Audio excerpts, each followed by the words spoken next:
Welcome to നിഷാറൂസ് kitchen. ഇന്ന് നമുക്ക് വളരെ എളുപ്പത്തിൽ തയ്യാറാക്കാൻ പറ്റുന്ന മാംഗോ ബനാന സ്മൂത്തി തയ്യാറാക്കാം. നല്ല ഈസിയാണ് തയ്യാറാക്കാൻ, കുടിക്കാൻ വളരെ ടേസ്റ്റിയുമാണ്. അപ്പോൾ നമുക്ക് ഇത് എങ്ങനെയാണ് തയ്യാറാക്കാൻ നോക്കാം. നമുക്ക് വീഡിയോയിലേക്ക് കിടക്കാം. മാംഗോ ബനാന സ്മൂത്തി തയ്യാറാക്കാനായിട്ട് ഒരു മിക്സിയുടെ ജാർ എടുത്ത് വെച്ചിട്ടുണ്ട്. ഈ ജാറിലേക്ക് നമുക്ക് ഒരു മാംഗോ ചെറുതായിട്ട് കട്ട് ചെയ്തെടുത്ത് വെച്ചേക്കുന്നതിന് ഇട്ട് കൊടുക്കാം. അതോടൊപ്പം തന്നെ ഒരു ബനാന, ഞാൻ എടുത്തേക്കുന്ന നേന്ത്രപ്പഴമാണ്. ആ ഒരു ബനാന നമുക്ക് ഇതുപോലെ ചെറുതായിട്ട് കട്ട് ചെയ്തെടുത്ത് വെച്ചേക്കുന്ന ഈ മിക്സഡ് ജാറിലേക്ക് ഇട്ട് കൊടുക്കാം.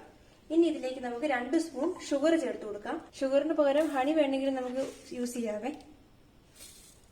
ഇനി ഇത് നന്നായിട്ടൊന്ന് അടിച്ചെടുത്തുകൊണ്ട് വരാം. ഇപ്പോൾ ഞാൻ മിക്സിയുടെ ജാറിൽ ഇതുപോലെ നന്നായിട്ട് അടിച്ചെടുത്തുകൊണ്ട് വന്നിട്ടുണ്ട്.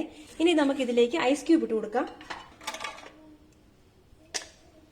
ഇനി നമുക്ക് ഇതും കൂടെ നന്നായിട്ട് അടിച്ചെടുത്തുകൊണ്ട് വരാവേ. ഇപ്പോൾ ഐസ് ക്യൂബും കൂടി ഇട്ട് നന്നായിട്ട് ഇതുപോലെ അടിച്ചെടുത്തുകൊണ്ട് വന്നിട്ടുണ്ട്. ഇനി നമുക്ക് സെർവിംഗ് ഗ്ലാസ്സിലേക്ക് മാറ്റാം.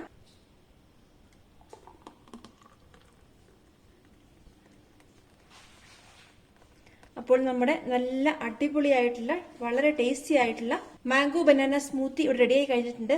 ഇതെല്ലാവരും ട്രൈ ചെയ്ത് നോക്കണം. നല്ല ടേസ്റ്റി ആയിട്ടുള്ള റെസിപ്പിയാണിത്. നിങ്ങൾക്ക് ഈ വീഡിയോ ഇഷ്ടമായെങ്കിൽ ഞങ്ങളുടെ ചാനൽ സബ്സ്ക്രൈബ് ചെയ്യും, ഷെയർ ചെയ്യും, ലൈക്ക് ചെയ്യാൻ വേണേ. താങ്ക്